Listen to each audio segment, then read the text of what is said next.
So we're back with Salonpreneur Magazine, the podcast with Philippa Holding, a very old friend of mine who writes the magazine. And this is, again, just love showing this cover because I do love it. And I should just say, actually, very quickly, it's a beautiful Kirsty Meakin image. So if anybody loves Kirsty Meakin, this is a Kirsty Meakin image. But today we are here to talk about Philippa's article, The Hidden Trap When Your Business Can't Run Without You. And we're going to kind of just cover a few of the elements from Philippa's article, which does kind of look at how we do get trapped being the face of our business, the only thing that runs our business, and how sometimes we need to look at other ways of making us not be the sole focus of our business, and our business being dependent on us being there 100% of the time. So Philippa, just say hello to everybody and just give everyone a quick intro into who you are, what you do, and then just we can have a little chat about the article. Hey everybody, I'm Philippa Holding. I'm an award-winning mindset and business growth coach. There are two things that I help entrepreneurs and leaders do. First thing is being able to think, feel, and act in a sustainable and peak performing way, because that's what's going to help you get the results in the business that you really truly desire. And then the second thing is about helping you start, build, and scale what's known as a freedom-led business. So most of us have gone into entrepreneurship because we do want that time and lifestyle freedom. We want financial freedom, but we also want to be able to make and maximize our impact as we're building and scaling our businesses. So those two things go hand in hand. So it's all about the inner success, and it's all about the outer success in terms of building a business that is freedom-led. Yeah, absolutely. And I think we kind of get a little bit, there's a whole element to entrepreneurship, isn't there? Where I think that, and especially in today's world where there's an awful lot of people coming into industry that they think that they can create this thing and just be able to have all the money and not work that hard. And obviously we all want to be able to have a business we can walk away from at some point and either sell or just leave other people managing would be the ideal. But I think for a lot of us that are now, we're so heavily solo entrepreneurs in this industry. There's very few not very few. There is still an awful lot of salon owners out there, but we're now at a tipping point where there are more solo professionals that run their own businesses than anything else. And I think when you're in those circumstances, it can be really hard, can't it, to feel overwhelmed and feel the pressure of that business building and trying to still offer service to your clients and still trying to tidy up at the end of the day and clean those wax pots and all those other bits and pieces. There's so many elements to running a beauty business. And whether you're in hair, beauty, aesthetics, nails, whatever element of the industry you're in, there's always another job to do. Always. It doesn't ever stop. Whenever you cut hair, whenever you do nails, whenever you do a beauty treatment, there's always that clear up process, hygiene that has to be monitored and all that kind of stuff. And so even just trying to do those bits every day can be a full-time job. And then you add in all of the social media and the business building that goes with it, and then you still want to have Fridays off. How can we do that, Philippa? Help us. I think for me and how I work with my clients is from the outset, it's really getting clear about the vision that you have for your business, because a lot of entrepreneurs, and especially in the beauty industry and the hair industry, they come into entrepreneurship not with necessarily intention and planning. They kind of fall into it, or it becomes a quick gateway to move from something that is maybe causing them stress, or it's a toxic work environment, whatever it might be. And so when you think about even the pricing of your services, you got to really kind of consider the value, the customer experience that you're giving your clients. And I've used this analogy before. I'm a really big tea lover, and I was gifted that from my dad. But if I want to be able to enjoy a real specialty tea, I wouldn't go to the general supermarket. Sainsbury's, Tesco's, Waitrose, even Marks and Spencer, they do some really great teas. But I'm talking about real in-depth speciality teas. I know here in like London and Hong Kong, I can go straight into Fortnum and Mason's and they're going to teach me about not just the blend of the tea, but how to maximize the temperature and the right temperature of water to distill and ferment that tea. Yeah. Whether I use almond milk or whether I don't use any milk, whether I use sugar or whether I use honey, to be able to create that perfect cup of tea that Yeah. I'm looking for in that. And it's the same thing when you come to thinking about your business and your pricing. Who do you want to serve? Do you want to serve the people that, are going into Aldi's or going into Waitrose? Pick your market, but then also it's aligning your costing and your pricing. I term it in my business is investing. Yeah. Because it is investing. Yeah. Any type of like beauty treatment, hair treatment, aesthetic treatment is an investment in the individual. And it's really about pricing it at the right way, but with purpose. Mm-hmm. And why would you do yourself a disservice in charging, let's say, £25 for a set of nails, Mm. when you know that you've done all of this, the education, you educate your clients when they're in the seat in front of you about how to Absolutely. maintain and look after like Yeah. their nails. Um, and what is different between you charging 25 and then perhaps a salon down the road charging 56? Yeah. It's this. Yeah. It's down to like mindset. And it's also down to like the relationship that you have with money. But if you're setting your column out and you're charging at a reasonable rate that aligns with the value and the customer service that you're giving, the customer experience that you're giving your clientele, that is going to free up time. It's going to like free up, when you're talking about the extra ways of, doing the hygiene and all of those sorts of like things in the salon, it's going to give you extra space. I think, when you are in a position where you need clients, Yeah. because obviously we've all got bills, etc., to play, but when you need clients, there's an energetic urgency that kind of like gets sent out into the universe, and so therefore you can attract Yeah. really problematic clients, Yeah, because constantly changing or you cancelling. agree. Yeah, you'll take kind of not that you take anybody that comes to your door, but there is an element of that, isn't there? And we stop making the best decisions around who we want to sit and serve, because it does, as much as we want people to come to us because they love us, we need to have clients that we have joy when we sit down with them. Absolutely. Otherwise, And that comes you're into in a horrible like hamster wheel of doom every day, and it's not nice. Absolutely, absolutely. And that comes into the foundation of like work culture again that I sort of like take clients through. Some people think about like work culture like only applies to like really like big businesses and corporate space. No, it still applies to you as a solo entrepreneur. And you mentioned earlier on about, in the beauty industry, especially like things like never stop, there's always something to do. Mm. Albeit that there is always something to do, boundaries. Mm. You've got to really like get to a place of, okay, what are my working hours?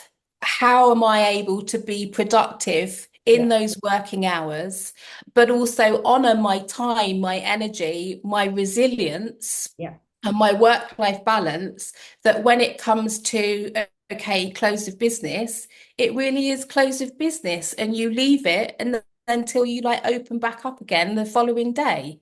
isn't it? And I think even down to things like, having, if you are working solo, if you're in a salon, one of the things I loved about having a salon was I left the phone in the salon. Mm.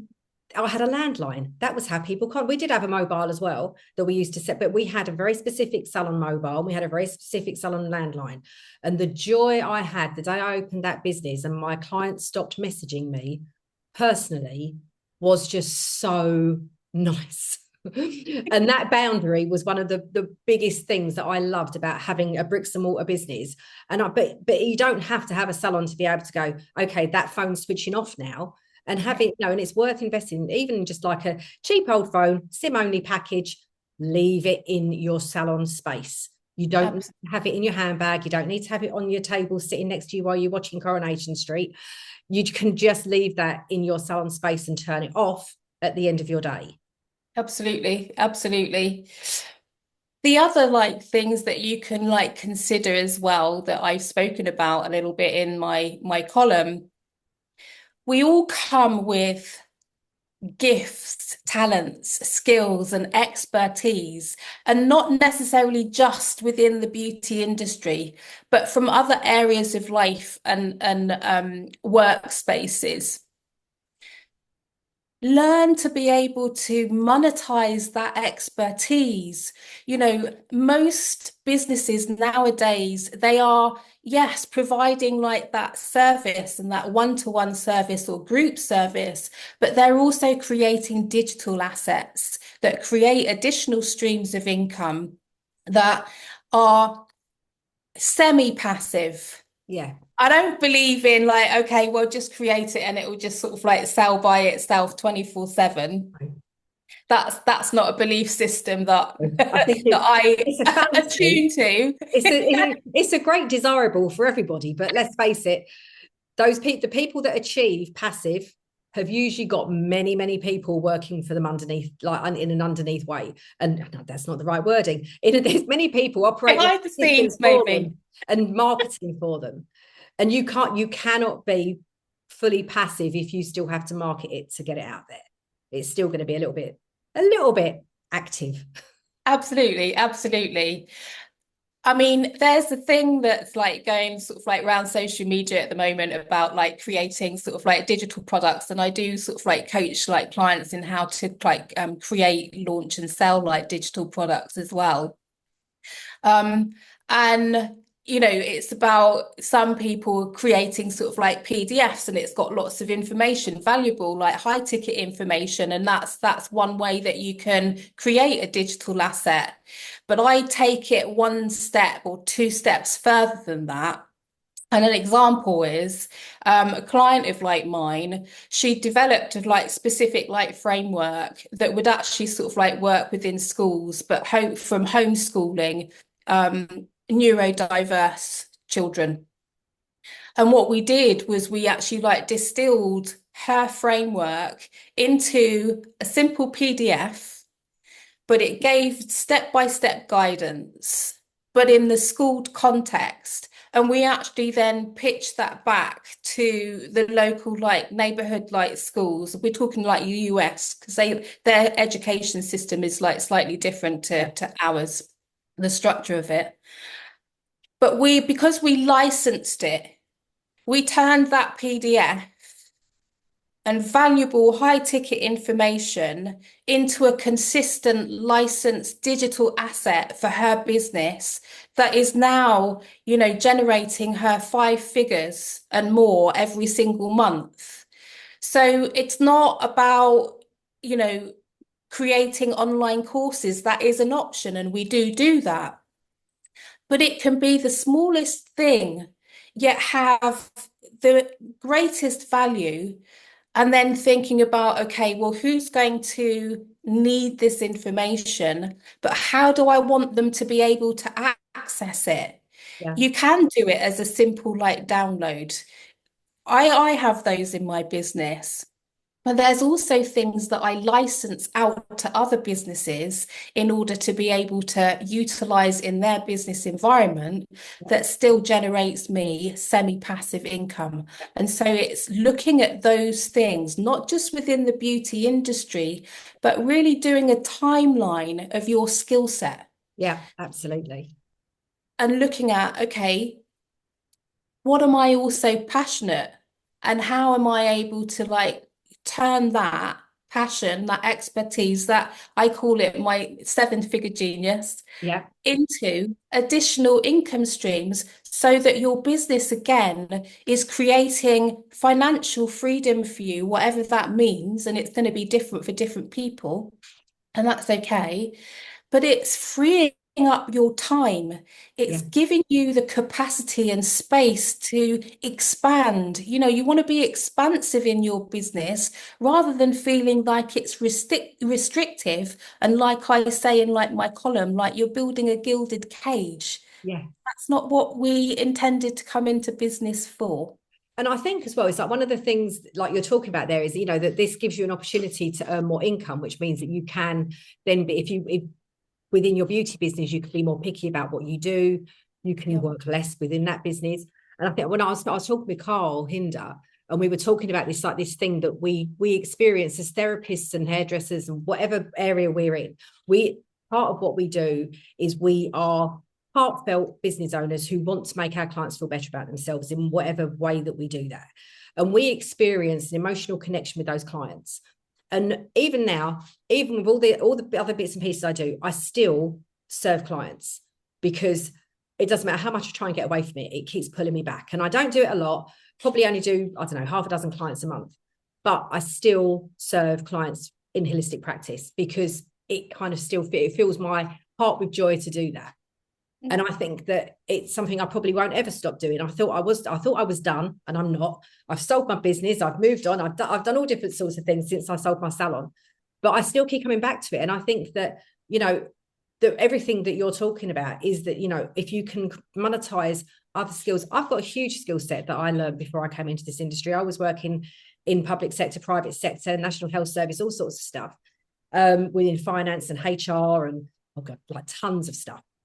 Insurance and pensions and kudos, but all of that stuff that I've picked up feeds all the stuff that I still do, like even with the magazine. You know, I was doing desktop publishing back when desktop publishing was first there, so even though I hadn't done that for years, I still have that skill set. So now I can create the magazine where then that gives opportunity for everybody else to kind of come and take part in that. And I think that, but I can still serve my clients, and it's something that I now do on my own terms when I want to do it. And I think that that's got to be some kind of like gift from the universe that I still get to do that. I think it's a gift that, yes, the universe is given, but I also think it's intentional structuring of how you really like want to show up in the world and serve the people that you really like want to serve. And I think it was always important to you, and we've like worked together, it's always been important to you to be able to serve in that holistic way, because it really is a significant part of you. Yeah. And to place that in the shadows is always going to be like a competing part. Yeah. One part of me wants to do it, another part of me, well, maybe not quite. No, there's always that bigger part of you that wanted to be able to still like serve and do those holistic treatments, and they're amazing. And any client that gets to experience it, Yeah. they will become like long-term Yeah. clients. And that, you know, in its own self, you know, really sort of like stands the test of time. So to be able to build your freedom-led business in a way that you're able to still serve clients with the holistic side, and then still like do like the salon inspector, etc., is really like gifting you the space to operate in like two different ways, but from an aligned Yeah. space. And I think this is like, you know, everything that's in your article is kind of about that, isn't it? It's about just sort of like recognizing the skill sets that you've got that you can monetize and, you know, and make work for you, isn't it? Just so that you Absolutely. do get that better work-life balance, that you know, that if you do want to take a Friday off, even if it's only once a month, that you can pull some of that time back to benefit you and your mind and your soul, rather than just benefiting everybody else. Because that's what we tend to do in this industry, is we put everybody else in front of ourselves. And that is true. And it's really like turning that on its axis, Mm. because when you take care of you and you really like find the flow and the balance for you, then you're able to serve, your clients for a longer term Mm. and in a sustainable way. Yeah. And they energetically connect with that. Yeah.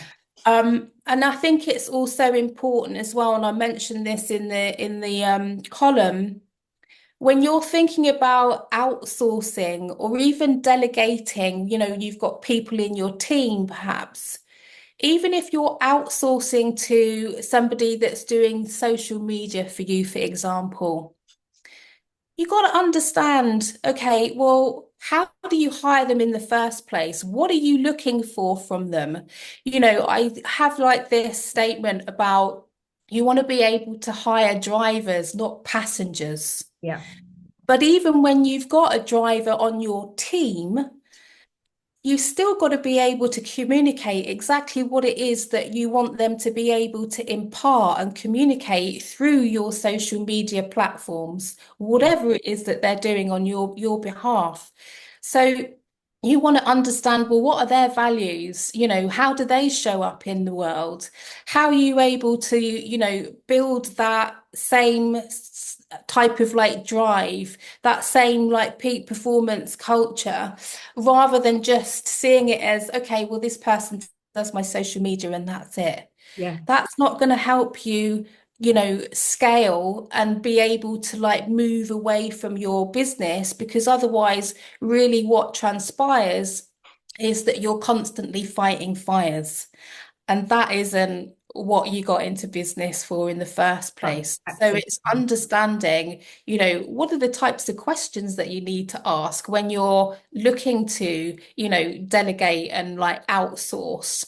Yeah. So there's a whole range of like different things that I, mastered and skilled in my corporate career that I now like bring into like smaller businesses. I still like deal with like and dabble with with corporate But I spaces think we still. probably both do a little bit, don't we? Because I used to work. I mean, you worked for a huge organisation in London. I worked for a huge hospital in London, and I think but the site I worked on, there were 7,500 of us on one site, and I was working in a function where I used to work across all of the departments that those 7,500 people worked in. So I picked up so much just random knowledge that just every now and again bits of it pop up and just go, oh yeah, I remember doing that then. And it's like, but I can still integrate that into what I do now. And I know with like, with what the stuff that you did with your employed corporate role was vast. And the amount of knowledge that's in your head from that period of time when you worked there is just, it still serves you every day now. It does, and sometimes it's a benefit, and sometimes Yeah. it's like, oh, really? But I do think though is that we kind of, in this industry there are so many of us that come into it in not necessarily later life, like as like in your 50s or whatever, but just having had an initial career somewhere else. And that may have lasted for 3 years, it may have lasted 5, it may have lasted 20. You may still run it alongside, but there's so many of us. And I think because we're kind of an industry that, especially in the beauty side of things more so, I think that we kind of are the second career option for so many women. And which means that we do come with all those transferable skills and all of that transferable knowledge that we can then tap into. I mean, you know me well enough. I've got a bank of courses and PDFs all sitting in my head waiting to come out. It's in I build at the do. moment. It's in build. I'm getting When's it going to be into implementation? it. I'm building and then I'm implementing. I know this is what I was talking with Carl about yesterday. Is he's got his whole things about implementation. Having all the knowledge is no good. You've got to implement. And the implementation is coming. It's like, I'm just building the core of the website, so I've got somewhere to put the stuff so I can implement it. I'm on a mission. But we do have all this valuable knowledge in our heads that, and it may even be from, from bringing up your kids, that you've got all this knowledge. I know there's an entrepreneur who's massive on Amazon, and she does loads and loads of different videos on how to make money on Amazon. And she talks about, she wrote a book about potty training, and it made her hundreds of thousands of pounds. And all it was from was like the learned experience of putting her 2-year-old through potty training. But she's turned that into a book, probably with the help of a bit of AI and whatever, but she's made fortunes from it. Exactly. And Amazon KDP, it's an easy way, it's an easy, accessible way of doing things. It doesn't mean you're necessarily going to make hundreds of thousands of pounds worth of sales, because you've still got to market it and do some of the work. But once it starts building and you get the reviews on there, she's an amazing lady to listen to. But there's, you and I both, we both have stuff on Amazon KDP, and it is an easy way to do things, isn't it? It's a little bit technical, but it's manageable. It is manageable, but even if you are tech shy, there are people that you can onboard and on your team that can like do all of that for you. Yeah. And so, it's like done for you or done with you. Yeah. And those are like some of like the things that I do. And show you exactly the step by step. But I think it's really, really important, and I touched on this in a post yesterday. When you're hiring a coach or a mentor or a consultant, really understand exactly what those specific areas are, because there are so many people, nowadays calling themselves a coach. Yeah. But actually they're mentoring. Mentoring is telling you exactly step by step, okay, this is exactly what I did to get this result. You do exactly these things and you'll get the same result. Yeah. Coaching is really about, challenging your thinking. I'm going to ask you tough questions. Yeah. You've experienced that. I have experienced this, Philippa. But it's also then gifted you the insights that you needed at that time. Yeah, absolutely. And it's also about helping you achieve the outcomes that you want, but in a way that is unique to you. Yeah. I don't need to have succeeded or gone to the Olympics to coach Olympic athletes. No. And yet some of those I have. Yeah, absolutely. And I think this is it, is that there's a whole, we could have another whole conversation about the differences between coaches, mentors, and consultancy. There's so many different elements to all of them. And I think people don't, and it is, a mentor should have been there, bought the t-shirt and had done everything so that they can share that experience with you. But a coach is there to challenge your mindset and to challenge how you make things happen in your world. And it's a very, they don't need to have any experience of what you do. They just need to be able to guide you through a process. Exactly. And so therefore, when we come back to like income streams, if you're in a network and people are always asking you questions around a particular service, let's say, yeah, then the quickest way for you to create an additional income stream that isn't going to really like take up a massive amount of time, because you can do it in a group setting, create a mentoring service. Yeah. It's really easy to do. It doesn't take a lot of like technology, and you can do it. Well, I call it away from the desk method. Yeah. And, it's an additional way to create additional income stream. And you don't have to like do it across, every like single like day of the week. No. It can be on a specific morning of a specific, day. Yeah. And you're doing it like one to many. And again, you're creating an additional like income stream, but you're also honoring like that skill set that you have, and lots of people are in lots of different positions and they're being asked like various different questions. Well, how do I do this? Or what do you think about that? And there's an element of giving, and then there's an element of like knowing that real boundary of like, okay, now this is like paid expertise. Yeah, absolutely. Well, I think we need to leave it there. We've had a very interesting conversation. So I've got a dog just leaning on me now. But thank you so much for coming on, Philippa. And we will do this again next publication with your next one. I think it's just a really nice way for people to get behind the column and just sort of get to meet the people writing as well. So thank you so much for coming on. Thank you for inviting me. It's been an absolute pleasure. Thank you.